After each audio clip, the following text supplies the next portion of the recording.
नाज़रीन, Pakistan peoples party जे MNA ख़ालिद लुंड ऐं घोटकी जे अॻूणे डिप्टी कमिश्नर विच में लफ़्ज़ी जंग तेज़ थी वई आहे। ख़ालिद लुंड जे इल्ज़ामनि ते अॻूणे DC जो मौक़िफ़ बि साम्हूं अची वियो आहे।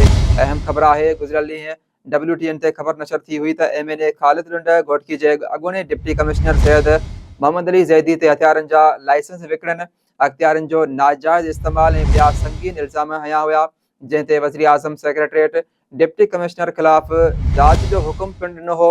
घोटकी जे अॻूणे डिप्टी कमिश्नर सैयद मोहम्मद अली ज़ैदी पंहिंजे रद्द अमल में ख़ालिद अहमद लुंड ते संगीन नोयत जा इल्ज़ाम हया आहिनि। हुन इल्ज़ाम हयो त CSR फंड्स में वॾे पैमाने ते करप्शन थी 50 खां वधीक RO प्लांट्स नाक़िस मयार सबबि गैरफ़ाल निकिता। इन्हनि टेंडर्स जी मंज़ूरी ख़ालिद खान लुंड ॾिनी हुई। अॻूणे डिप्टी कमिश्नर सैयद मोहम्मद अली ज़ैदी इल्ज़ाम हयो त ख़ालिद खान लुंड ख़िलाफ़ जांच शुरू थी न थी। उन ते धमकियूं ॾिनियूं। ख़ालिद खान लुंड 50 करोड़ रुपयनि जी ज़मीन जाली लेटर ते अलाट कराइण जी कोशिशि कई। गैर क़ानूनी हुकुमनि खां इनकार ते ख़ालिद लुंड धमकियूं ॾिनियूं। अॻूणे डिप्टी कमिश्नर WTN खे ॿुधायो त बदिली थियण बाद खेसि सोशल मीडिया ते निशानो बणायो वियो।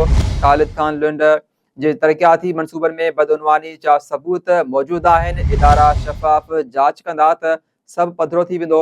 घोटकी जे अॻूणे DC पारां ख़ालिद अहमद लुंड जे इल्ज़ामनि जी शफ़ाफ़ जांच जो मुतालबो कयो वियो आहे। अहम ख़बर आहे, पाकिस्तान पीपल्स पार्टी जे MNA ख़ालिद लुंड घोटकी जे अॻूणे डिप्टी कमिश्नर विच में लफ़्ज़ी जंग तेज़ थी वई आहे। ख़ालिद लुंड जे इल्ज़ामनि ते अॻूणे DC जो मौक़िफ़ बि साम्हूं अची वियो आहे।